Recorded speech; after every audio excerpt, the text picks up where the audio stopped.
മഹാനടൻ മോഹൻലാലും ആത്മീയ ആചാര്യൻ ഭഗവാൻ രജനീഷും ഓഷോ ഇവർ തമ്മിലുള്ള ആത്മബന്ധം എന്താണ്? എവിടെയാണ് അതിൻ്റെ തുടക്കം? മോഹൻലാൽ മനോരമയിൽ എഴുതിയ ലേഖനത്തിൽ ഇതിനെക്കുറിച്ച് അദ്ദേഹം പറയുന്നുണ്ട്. ഇന്ത്യയിൽ അധ്യാപകനായിരുന്ന അദ്ദേഹത്തിന് ആത്മചൈതന്യം ഉണ്ടാവുകയും അദ്ദേഹം ആത്മീയതയിലേക്ക് തിരികുകയും ചെയ്തു. 1953 മാർച്ച് മാസം 21 ജബൽപൂരിലെ ഒരു പൂന്തോട്ടത്തിൽ വച്ചാണ് അദ്ദേഹത്തിന് ആത്മീയ ഉണർവുണ്ടാവുന്നത്.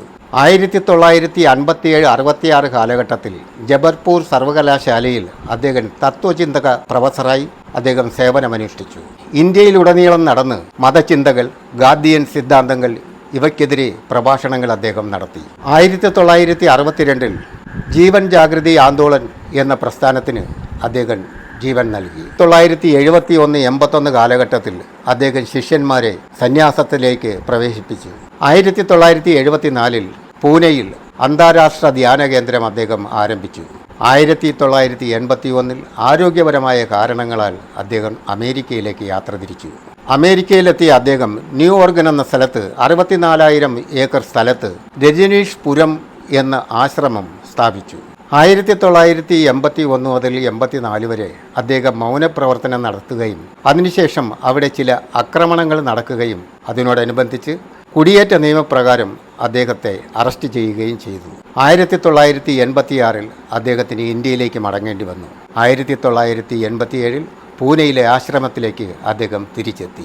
1989 അദ്ദേഹം തൻ്റെ ഓഷോ എന്ന പേര് സ്വീകരിച്ചത്. 1990 ജനുവരി മാസം 19 അദ്ദേഹം ഹൃദയാഘാതം മൂലം അന്തരിക്കുകയും ചെയ്തു. ഇത്രയാണ് ഓഷോ എന്ന വലിയ മനുഷ്യനെക്കുറിച്ച് നമ്മുടെ ചെറിയ അറിവ്. ഈ മനുഷ്യനും മോഹൻലാലും തമ്മിൽ എന്താണ് ബന്ധം എന്നുള്ളതാണ് നമ്മുടെ വിഷയം. ഈ അടുത്ത കാലത്ത് സത്യൻ അന്തിക്കാടിൻ്റെ സിനിമയുമായിട്ട് ബന്ധപ്പെട്ട് മോഹൻലാൽ സത്യൻ അന്തിക്കാടിൻ്റെ ഒരു സിനിമയിൽ അഭിനയിക്കുന്നതിന് വേണ്ടി പൂനെയിൽ പോവുകയുണ്ടായി. ഷൂട്ടിങ്ങിനിടയിൽ സത്യൻ അന്തിക്കാടിനോട് 3 മണിക്കൂർ ആവശ്യപ്പെട്ട് തനിക്കൊരു സ്ഥലം വരെ പോകാനുണ്ടെന്ന് പറഞ്ഞ് മോഹൻലാൽ പോയത് ഓഷോയുടെ പൂനെയിലെ ആശ്രമത്തിലേക്കായിരുന്നു. ആശ്രമത്തിലെത്തിയ മോഹൻലാലിന് ഓഷോയുടെ ആശ്രമം കണ്ടപ്പോഴാണ് തനിക്കുണ്ടായ 35 വർഷങ്ങൾക്ക് മുമ്പുണ്ടായ അനുഭവം ഓർമ്മ വന്നത്. ആ ഓർമ്മയാണ് മോഹൻലാൽ മനോരമയിൽ അദ്ദേഹത്തിൻ്റെ കുറിപ്പായി എഴുതിയത്.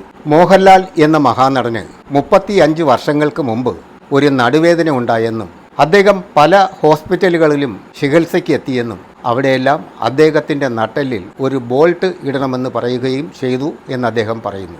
എന്നാൽ അദ്ദേഹത്തിന് അതിൽ താല്പര്യമില്ലായിരുന്നു. തുടർന്ന് ഒരിക്കൽ യാദൃച്ഛികമായി യേശുദാസ് എന്ന ഗായകനെ കാണുകയും അദ്ദേഹത്തോട് ഈ കാര്യം പറയുകയും ചെയ്തപ്പോൾ അദ്ദേഹം കോയമ്പത്തൂരിലുള്ള യേശുദാസിൻ്റെ ഒരു പരിചയമുള്ള ഡോക്ടറുടെ ഒരു നമ്പർ അദ്ദേഹത്തിന് കൊടുക്കുകയും അങ്ങനെ അദ്ദേഹം കോയമ്പത്തൂരുള്ള ഹോസ്പിറ്റലിലെത്തുകയും അവിടെ ചികിത്സയിലിരിക്കെ അദ്ദേഹത്തിൻ്റെ ഒരു അടുത്ത സുഹൃത്ത് ഓഷോ എന്ന ഈ ഭഗവാന്റെ 3 CD അദ്ദേഹത്തിന് കൊടുക്കുകയും അദ്ദേഹം ചികിത്സയ്ക്കിടയിൽ ഈ CD കാണുകയും ഓഷോയുടെ പ്രഭാഷണങ്ങൾ കേൾക്കുകയും ചെയ്തതിലൂടെ മോഹൻലാൽ എന്ന മഹാനടന് അദ്ദേഹത്തിനോടുള്ള ആത്മീയ ബന്ധം ഉണ്ടായി എന്നാണ് അദ്ദേഹം പറയുന്നത്. ഈ പ്രഭാഷണങ്ങൾ കേട്ടതിന് ശേഷം അദ്ദേഹത്തിന് എന്തോ ഒരു അനുഭൂതി ഉണ്ടാവുകയും അതിനെ തുടർന്ന് അദ്ദേഹത്തിൻ്റെ നട്ടെല്ല് സംബന്ധമായ അസുഖം മാറിയെന്നും അദ്ദേഹം കുറിപ്പിൽ പറയുന്നു. ഓഷോയുടെ പ്രഭാഷണങ്ങൾ കേൾക്കുന്ന എല്ലാ മനുഷ്യർക്കും ഇങ്ങനെയുള്ള അനുഭവങ്ങൾ ഉണ്ടാകുന്നു എന്ന് പറയുന്നുണ്ട്. അത്ര വലിയൊരു മഹാനായിരുന്നു ഈ ഓഷോ എന്ന് പറയുന്ന അദ്ദേഹം. എന്നാൽ ഇദ്ദേഹത്തിൻ്റെ ആത്മീയതയിൽ ചില അപാകതകൾ ഉണ്ടായിരുന്നതായും ജനങ്ങൾ സൂചിപ്പിക്കുന്നു. അത് കൃത്യമായ രേഖകളോ കാര്യങ്ങളോ ഒന്നുമില്ല. ആൾക്കാരിങ്ങനെ പറയുന്നുണ്ട് അദ്ദേഹത്തിന് സെക്സ് ടൂറിസം ഉണ്ടായിരുന്നു, സെക്സ് ടൂറിസത്തെക്കുറിച്ച് അദ്ദേഹം പ്രോത്സാഹിപ്പിച്ചിരുന്നെന്നും ഈ ആത്മീയതയുടെ മറവിൽ ഒരുപാട് സെക്സ് ടൂറിസം നടന്നിരുന്നുവെന്നും അങ്ങനെയാണ് അദ്ദേഹത്തിന് ഇത്രയും സമ്പത്തൊക്കെ വന്നുകൂടിയതെന്നും ഒന്നൊക്കെ ഇങ്ങനെ ജനങ്ങൾ പറയുന്നുണ്ട്. 99 റോൾസ് റോയ് കാറുകൾ ഉണ്ടായിരുന്ന അദ്ദേഹം ചുരുങ്ങിയ കാലം കൊണ്ടാണ് ഇത്രയും വലിയ സമ്പന്നതയിലേക്ക് എത്തിച്ചേർന്നത്. അതിൻ്റെയൊന്നും ഉറവിടങ്ങൾ എന്താണെന്നൊന്നും ആർക്കും അറിയില്ല. അദ്ദേഹത്തെക്കുറിച്ചുള്ള ഈ ആത്മീയമായിട്ടുള്ള കാര്യങ്ങൾ മാത്രമേ പുറത്തറിയുന്നുള്ളൂ. എന്നാൽ അദ്ദേഹം മതങ്ങൾക്കും രാഷ്ട്രീയത്തിനും ഒക്കെ എതിരായിരുന്നു, കമ്മ്യൂണിസത്തിനുമൊക്കെ എതിരായിരുന്നു. അദ്ദേഹം ഒരു പ്രത്യേക ലോകത്തായിരുന്നു അദ്ദേഹം ജീവിച്ചിരുന്നത്. അമേരിക്കയിലുണ്ടായിരുന്ന കാലത്ത് തന്നെ അവിടെ പലവിധമായ പ്രശ്നങ്ങളുണ്ടായിരുന്നു എന്ന് പറയപ്പെടുന്നു. ഡാർക്ക് ടൂറിസവും സെക്സ് സംബന്ധമായത് തന്നെയാണ് ഏറ്റവും കൂടുതൽ അദ്ദേഹത്തിൻ്റെ പേരിലുള്ള ഡ്രഗ്സ് ഇങ്ങനെയുള്ള കാര്യങ്ങളൊക്കെ ഉണ്ടായിരുന്നു എന്ന് പറയപ്പെടുന്നു. അതിനൊന്നും വ്യക്തമായ രേഖകളോ തെളിവുകളോ ഒന്നുമില്ല.